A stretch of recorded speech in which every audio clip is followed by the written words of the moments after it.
spent the weekend in California. The gas is like $5 a barrel. Yeah, $5 a gallon, I'm sorry. Outrageous. And hence, it's not surprising to see every other car on the freeway is a Tesla. Yeah, exactly. It's unbelievable. EVs are hot there. There's a high correlation between, the price of gasoline and the adoption. And the amount of Teslas. Just everywhere. Just amazing. All right, Alexa, thanks so much. We appreciate it. It's Norma Linda sitting in for TK. I'm Paul Sweeney. And we are live here in our Bloomberg Interactive Broker studio. We want to see what the conflict in Iran, obviously that's a geopolitical issue that we're all paying attention to. What does it mean for our folks back in Washington, D.C. in terms of getting domestic policy done? Nathan Dean, that's his job, senior U.S. policy analyst for Bloomberg Intelligence. Nathan, what are the good folks in D.C. doing when we've got our military actively engaged at a high level and a high intensity with a major power like Iran?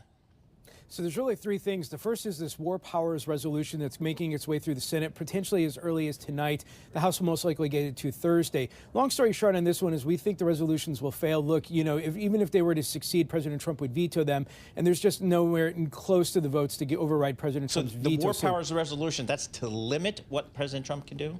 Correct. That would actually require President Trump to have congressional authorization to continue the war in Iran.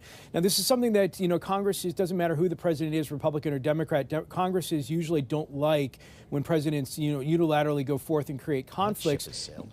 Yeah, exactly. And so, this is more of a symbolic exercise. This is to put people on the record because with 60% of the Americans against this conflict as of right now, according to the polling data, the thought here is that President Trump may not so much care about the polling data, but all 435 members of the House of Representatives and 1/3 of the Senate will as they get closer to the midterms. Now, the other things is we have a DHS shutdown that continues. There really hasn't been much way in that. We're still waiting for those TSA sick-out numbers to start to increase. That's what resolved the shutdown back in 2018. But obviously things continue. The Senate is actually debating a bill that would ban corporate purchases of single-family homes. So the Senate is still continuing to try to pass legislation while the war continues. So I'm curious, are there expectations that Congress would declare war? I know that Congress hasn't declared war since 1942, only about 11 times in U.S. history. But I'm curious, I know we've been saying conflict, we've been saying war, but it's Congress that declares it. Right. Yeah, and there's really no anticipation that this would happen. I mean, you have on the Democratic side, Senator John Fetterman from Pennsylvania has said that he supports President Trump's strategy on this. And then likewise, the Republican Rand Paul from Kentucky has said that he's against President Trump's strategy on this. You're not going to get anywhere close to a majority or to a veto-proof majority on this. And then on the House side, Speaker Johnson and the Republicans have largely supported President Trump on this. So, again, this is mostly just a political exercise. Senator Tim Kaine from Virginia held a similar vote when this happened for Venezuela. And it just goes back to the idea that Congress doesn't like it when presidents start conflicts. But there's really not much they can do to stop them either. And that would be December 8th, 1941, when the last Congress declared war, World War II. So, Nathan, what's the game plan here for, keeping the government open? What's the next thing that Congress needs to do here? Because we do have the elections coming up towards the end of the year. So there's not a lot left on the legislative calendar. But let's talk about this DHS shutdown, for example, because that's what's limiting a lot of, making people a little bit nervous to fly when they think they're going to have a 3-hour wait at the TSA lines. There really hasn't been much in the way of negotiations. You have seen some statements from some of the moderate members of both parties to say, look, maybe we should try and figure something out while the conflict with Iran is continuing. But, we haven't really seen any substantial negotiations over ICE tactics, if you will. Democrats still think that they have a playing hand. Republicans still think they have a playing hand, and so as a result, the shutdown continues.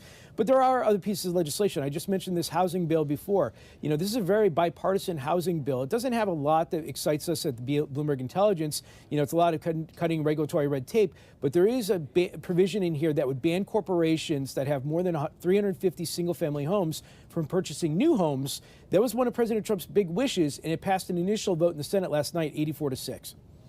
So, Nora, I was flying this weekend, I tried to make an extra effort to be extra courteous to the TSA people because I knew they were working and they weren't getting paid. Yes. And I'll tell you what, the lines were perfect. Everything was moving perfect, So both I've in Newark and heard. SFO. So hats off to the TSA folks still getting the job done while they're not getting paid. Yeah, how are we anticipating this as we're going back, Nathan? to talk to you. I wanted to know, what do you think about how this will develop? I mean, there's a lot of things going on in Washington. There's a lot of things at top of mind, but we do know that the geopolitics remain front and center right now. But what do you think in terms of the outlook for DHS and as we think about budget funding for the government more broadly? So I think the DHS shutdown will get resolved sometime in the next few weeks. I don't think it's really going to be all that much of a market mover. And I think it's going to be a similar story to what happened in 2018. You know, the TSA sick out actually increased to about 10%.